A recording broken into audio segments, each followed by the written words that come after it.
अस्सलाम वालेकुम। एक नए वीलॉग में खुश आमदीद। मेरा नाम कामरान यूसुफ है। उम्मीद है आप जहाँ भी होंगे खैरियत से होंगे। 26 मार्च बशाम में जो चीनी बाशिंदों पर और चीनी इंजीनियर्स पर दहशतगर्दी का हमला हुआ था, जिसके नतीजे में 6 अफराद हलाक हुए, उसमें 5 चीनी शहरी थे। उसके बाद बाकायदा तौर पर तहकीकात का आगाज़ कर दिया गया है और FIR भी दर्ज हो गई है। और जो कल अहम इजलास हुआ था जिसकी सदारत वज़ीर-ए-आज़म शहबाज शरीफ ने की थी, उसके बाद जॉइंट इन्वेस्टिगेशन जो टीम है वो भी बनाई जा रही है ताकि एक कि इस वाक़े में कौन मुलव्विस है और मास्टरमाइंड कौन है, ताकि उसकी तह तक पहुंचा जा सके। क्योंकि चीन जो है इसको बिल्कुल भी लाइट नहीं ले रहा और जब तक पाकिस्तान फौरी तौर पर इसकी तहकीकात नहीं करता और जो लोग इसमें मुलव्विस हैं उनको कैफ़े किरदार तक नहीं पहुंचाता, तो यकीनी तौर पर पाकिस्तान के ऊपर चीन की तरफ से एक दबाव रहेगा। लेकिन ये जो वाक़या हुआ, जब इस्लामाबाद से एक काफ़िले की शक्ल में जो चीनी इंजीनियर्स और वर्कर्स जो धासू हाइड्रो इलेक्ट्रिक पावर प्रोजेक्ट पर काम कर रहे थे, जब जा रहे थे, तो उस वक्त ये 26 मार्च कोई लगभग दिन के 1 बजे के करीब ये वाक़या पेश आया, जब बारूद से भरी जो एक गाड़ी है उसे जो चीनी इंजीनियर्स जिस बस में सवार थे, एक जो बस थी, उसके साथ टकरा दिया, जिसके नतीजे में बस को आग लग गई और वो बस जो है वो खाई में जाके गिर गई। और जो 6 अफराद हैं, जिनमें एक ड्राइवर पाकिस्तानी जो थे और 5 जो इंजीनियर्स हैं, वो मौके पर ही जाँ बहक हो गए। बल्कि जो बेशतर की जो लाशें हैं उनकी निशानदही भी नहीं हो सकी, क्योंकि वो बुरी तरह जल गई थी। अब सवाल ये उठाया जा रहा था कि आखिर ये वाक़या हुआ कैसे, इसमें कौन मुलव्विस है, किसी ने जिम्मेदारी अभी तक कबूल नहीं की, वो बात के सवालात हैं। जो वाक़या हुआ है ये इटसेल्फ कैसे हुआ है, क्योंकि उसकी वजूहात हैं। क्योंकि पाकिस्तान में जो चीनी बाशिंदे हैं, ख़ास करके जो सी पैक या किसी भी बड़े मंसूबे के ऊपर वो काम कर रहे हैं, उनको तवातुर से पाकिस्तान के अंदर दहशतगर्दों ने निशाना बनाया है। तो इसलिए इसको सामने रखते हुए जो पाकिस्तान और चीन ने मिलकर जो सिक्योरिटी के इंतज़ामात हैं ऐसे किए हैं कि वो एक बाकायदा एक SOP है, एक प्रोटोकॉल है जिसके साथ ट्रैवल करते हैं। और इसी वजह से ये भी जो वाक़या हुआ है, ये कन्वॉय की शक्ल, यानी कि काफ़िले की शक्ल में ये जा रहे थे जब ये वाक़या पेश आया। तो सोचने वाली बात है कि अगर इस तरह की सिक्योरिटी थी, तो सवालात ये उठ रहे थे कि कैसे एक काफ़िले के अंदर कोई जो गाड़ी है वो घुस आई, या किस तरीके से ये वाक़या हुआ। तो कुछ जो शवाहिद हैं वो सामने आए हैं कि ये वाक़या कैसे पेश आया है, और जिसके नतीजे में यकीनी तौर पर जो हमारे सिक्योरिटी अरेंजमेंट हैं उसके ऊपर भी काफ़ी सवालिया निशान उठते हैं। एक वीडियो मैं आपके सामने रखूँगा जो मुझे किसी ने बताया कि ये चीन की तरफ से ही आई है, 1 मिनट 24 सेकंड की है। और इस जो वीडियो ने मुबैना तौर पर जो सारा वाक़या हुआ है उसको फ़िल्म बंद किया है बाकायदा तौर पर कि ये वाक़या कैसा हुआ, जिससे हमें क्लियरली अंदाज़ा होता है कि किस तरह के एक तो सिक्योरिटी अरेंजमेंट थे, क्या सिक्योरिटी लैब था। ये आई थिंक इस कम अज़ कम जो वीडियो है उससे हमें अंदाज़ा होता है। और ये जो वीडियो बनाई भी गई है, अपेरेंटली रिकॉर्ड की गई है, जो पीछे बस थी, जो आगे बस थी, जो निशाना बनी, जो मैं अभी आपको वीडियो दिखाऊंगा, जो दहशतगर्दी का निशाना बनी, लेकिन जो उससे पीछे काफ़िले में जो बस थी उसका जो फ्रंट कैमरा है शायद उससे ये रिकॉर्ड की गई है। तो गौर से ये मैं वीडियो आपके सामने अब रख रहा हूँ, इसे देखें। आपके ये वीडियो को अगर आप गौर से देखें, ये मैं प्ले कर रहा हूँ, 1 मिनट 24 सेकंड की है। और आप देख सकते हैं कि जो आगे एक जो बस जा रही है, और ये बस जो है, अगर आप इसको गौर से देखें, वीडियो को देखें, ये वीडियो को, और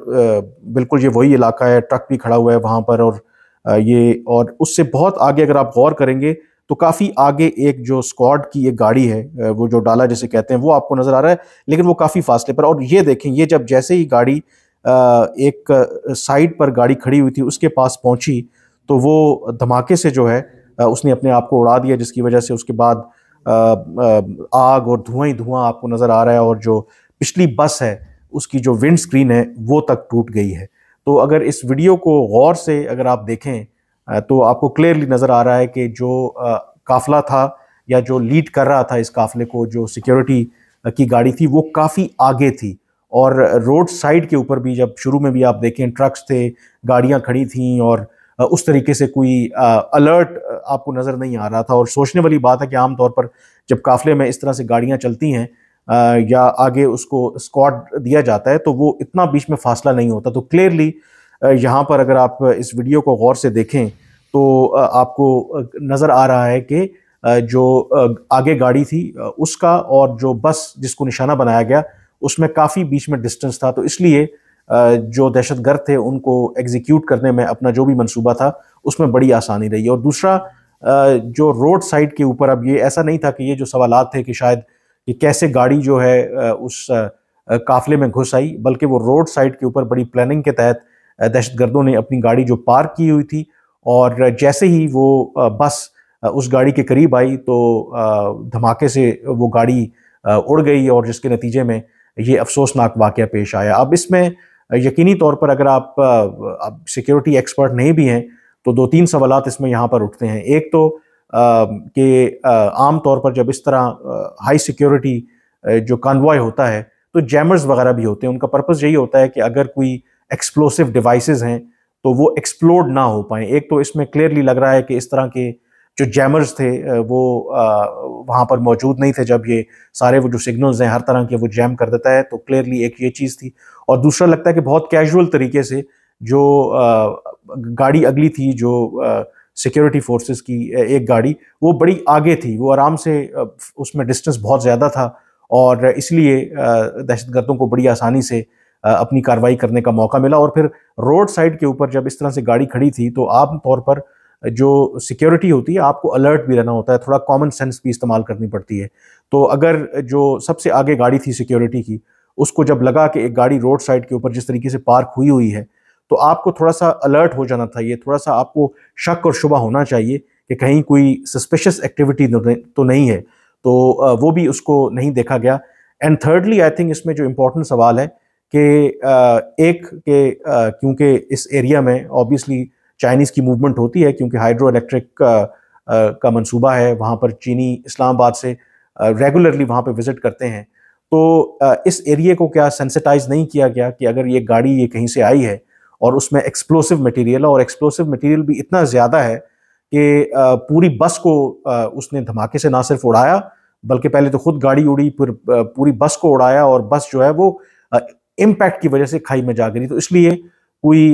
हल्का फुल्का मवाद नहीं था एक्सप्लोसिव, बहुत बड़ी तादाद में। इसका मतलब है कि उसमें गोला बारूद और एक्सप्लोसिव मटेरियल था और दहशतगर्दों को इस चीज़ का अंदाज़ा था कि इतना एक्सप्लोसिव मटेरियल होना चाहिए कि जिससे इम्पैक्ट से अगर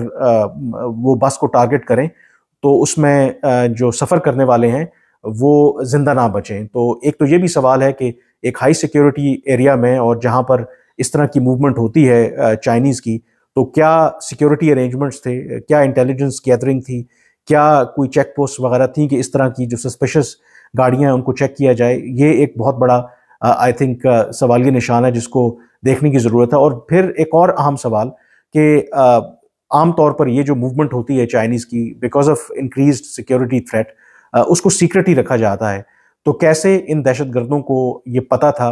कि इस वक्त ये जो काफिला है वो उस ख़ास जगह से गुजरेगा और उन्होंने उसकी शायद रैकी की हुई थी, उनको पता था। तो इसका मतलब है कि कहीं ना कहीं आम तौर पर इस तरह के जो दहशतगर्दी के वाक़यात होते हैं तो इनसाइड जॉब को भी आप रूल आउट नहीं कर सकते। इनसाइड जॉब मीन्स कि सम टाइम आपको इतनी इन्फॉर्मेशन काफ़ी होती है कि अगर आप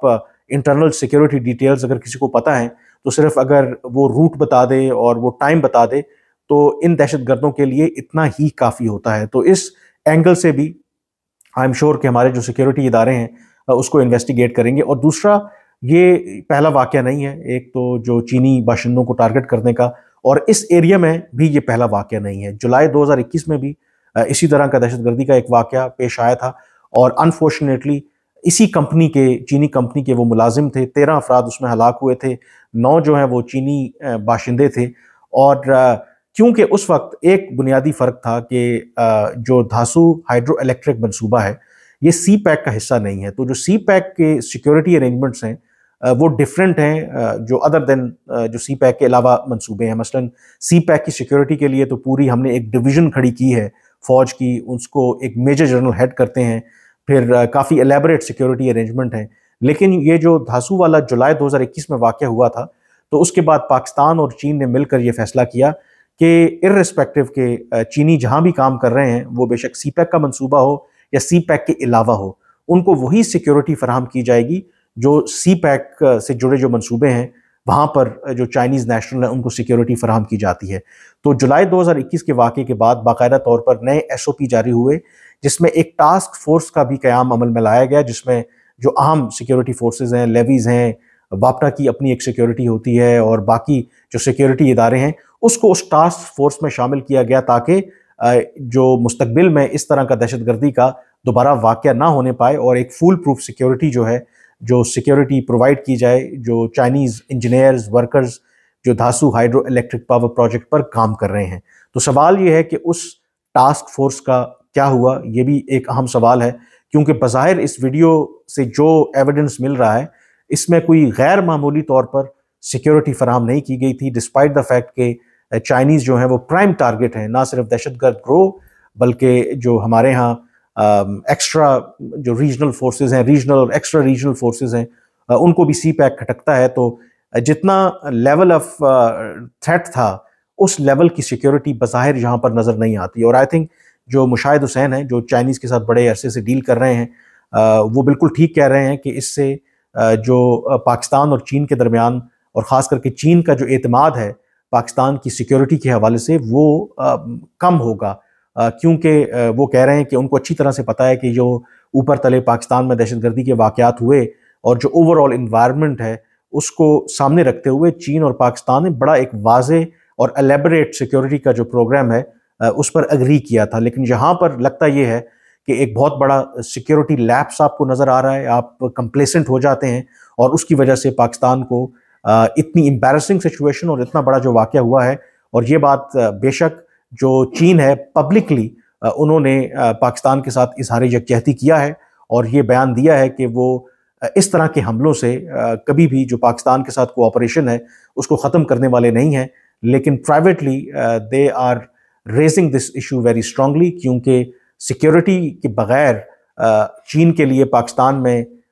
खुलकर सरमायाकारी करना और पाकिस्तान के साथ कोऑपरेट करना इतना आसान नहीं होगा। तो इस वजह से पाकिस्तान की जो हुकूमत है, पाकिस्तान के जो इदारे हैं, उनके ऊपर ये शदीद दबाव है कि फिलफौर एक तो ये जो वाक़या कैसे हुआ उसकी तहकीकात करें, फिर इस वाक़े के पीछे कौन मुलव्विस है उन तक पहुँचें और चीन को इस हवाले से मुतमईन करें। अब जो इसका एक दूसरा पहलू है, एक तो ये ऑपरेशनल जो डिटेल्स हैं, ये वाक़या कैसे हुआ, किस तरह इसको प्रिवेंट किया जा सकता था, उसकी तहकीकात तो होंगी, लेकिन इस वाक़े की ज़िम्मेदारी जो है अभी तक किसी ने कबूल नहीं की। जो जुलाई 2021 में वाक़या हुआ था, पाकिस्तान का ये कहना था कि उसमें कलअदम तहरीक तालिबान मुलव्विस थी और उनको इस्तेमाल किया था जो भारत की खुफिया एजेंसी रॉ, और उस वक्त क्योंकि NDS हुआ करती थी, लेकिन अब तो NDS नहीं है, जो नेशनल डायरेक्टरेट ऑफ सिक्योरिटी जो अशरफ गनी के टाइम पर अफ़गानिस्तान की सिक्योरिटी एजेंसी थी, अब तो अफ़गान तालिबान वहाँ पर इक़्तिदार में है। तो अगर ये हमला जो है कलअदम तहरीक तालिबान पाकिस्तान ने किया है तो उससे यकीनी तौर पर जो अफ़गान तालिबान के ऊपर दबाव पाकिस्तान की तरफ से तो आएगा ही, लेकिन उससे चीन और अफ़गान तालिबान के दरमियान जो ताल्लुकात हैं वो मुतासर होने का ख़दशा है। अब इसलिए पाकिस्तान की ये कोशिश है कि और चीन भी ये चाहेगा कि तहकीकात के जितने जो मराहिल हैं उसमें चीन को अपडेट रखा जाए, और अगर किसी स्टेज के ऊपर ये इस्टेब्लिश हो जाता है कि ये जो दहशतगर्दी का वाक़या 26 मार्च को हुआ बशाम में, इसमें कहीं ना कहीं अफ़गानिस्तान का लिंक भी शामिल है, तो पाकिस्तान ऑलरेडी इस खदशे का इजहार कर रहा है। कल भी वज़ीर दिफा ने जैसे कहा कि पाकिस्तान में दहशतगर्दी के जितने जो वाक़यात हो रहे हैं उसका कहीं ना कहीं जो लिंक है वो अफ़गानिस्तान के साथ है। तो फिर पाकिस्तान का ख्याल है कि पाकिस्तान ये चीन के साथ मिलकर कोशिश करेगा कि अफ़गान तालिबान के ऊपर ये दबाव डाले कि वो TTP वाले मामले को हल करें। अब इसमें जो इंटरेस्टिंग पहलू ये है कि जो TTP वाला ये जो सारा इशू है, अपेरेंटली तो अभी पाकिस्तान को वो टारगेट कर रहे हैं, लेकिन पाकिस्तान का ये खदशा है और पाकिस्तान ये बाकी जो खित्ते के ममालिक हैं उनसे ये कह रहा है कि अगर वो समझते हैं कि TTP सिर्फ पाकिस्तान के लिए ख़तरा है तो वो शायद थोड़ा इसको ठीक तरीके से नहीं ले रहे, क्योंकि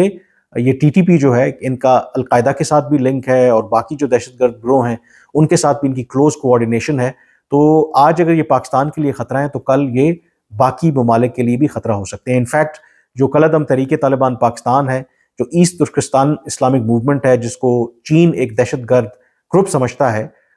उसके साथ भी इनके लिंकेजेस हैं। तो पाकिस्तान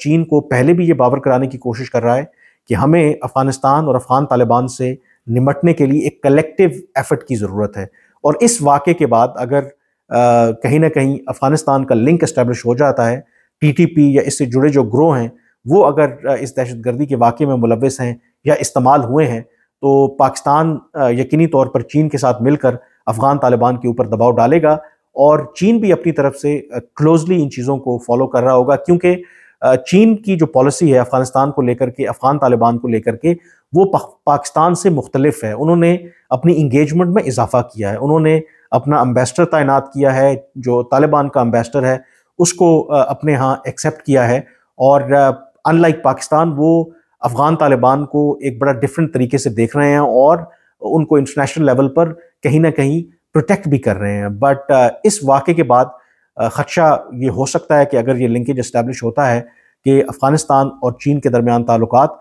वो ख़राब भी हो सकते हैं। लेकिन इसमें ऑब्वियसली एक इंटरेस्टिंग और अहम पहलू ज़रूर है कि दो के अफगान तालिबान टीटीपी की पुष्ट पनाही तो कर रहे हैं, लेकिन क्या अफगान तालिबान पाकिस्तान के अंदर ही सही चीन के मफादात को हर्ट करेंगे? और क्योंकि ये ऐसे मामलात होते हैं कि कहीं ना कहीं तहकीकाती जो इदारे हैं वो तय तक तो पहुंच जाते हैं। तो एक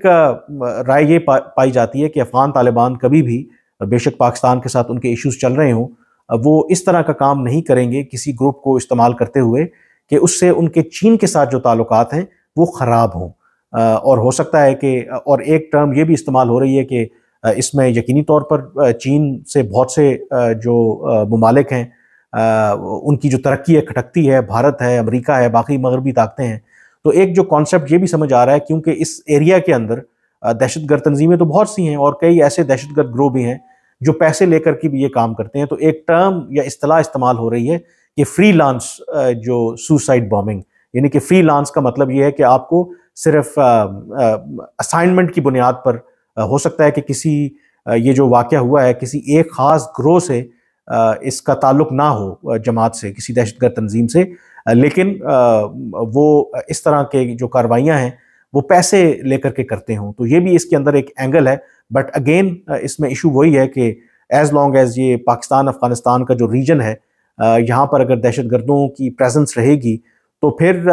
हर कोई उससे एडवांटेज ले सकता है जो इस खित्ते को अनस्टेबल रखना चाहता है। तो इसलिए पाकिस्तान का भी ये कहना है कि अल्टीमेटली अगर अफगानिस्तान ने भी ग्रो करना है और इस खित्ते ने भी ग्रो करना है, तो फिर यहाँ पर किसी भी दहशतगर्द जो तंजीम है उसको ऑपरेट करने की इजाज़त नहीं होनी चाहिए। और इसके लिए पाकिस्तान अफगान तालिबान से ताउन चाह रहा है, जो अभी तक पाकिस्तान का ख्याल है कि उन्हें ताउन ये मिल नहीं रहा। बहरहाल आज के वीलॉग से इतना ही। आपसे इजाज़त लेने से पहले मैं आपसे रिक्वेस्ट करूँगा कि अगर अभी तक आपने मेरा चैनल सब्सक्राइब नहीं किया तो उसे ज़रूर सब्सक्राइब करें, ताकि आपको इन तमाम मौज़ूआत के हवाले से बर वक्त और मुस्तनद अपडेट्स मिल सकें। फ़िलहाल मुझे इजाज़त दीजिए। अल्लाह हाफ़िज़।